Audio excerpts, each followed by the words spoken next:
nasabad ng Bureau of Customs o BOC ang tinatayang 180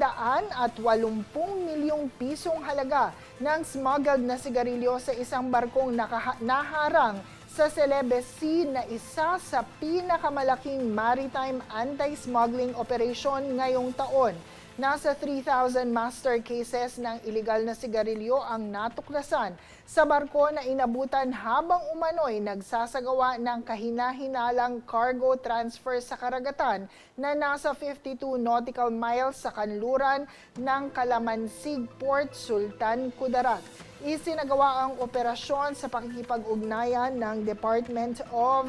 National Defense at Philippine Navy Western Mindanao Naval Command at kaugnay ang sasakyang dagat sa Naval Station Romulo Espaldon para sa opisyal na inventaryo at dokumentasyon. Giit pa ni BOC Commissioner Ariel Nepomuceno, hindi nila papayagang makalusot ang iligal na kalakalan na sumisira sa lehitimong negosyo at pagkait ng kita sa pamahalaan na dapat sanay sa serbisyong panlipunan.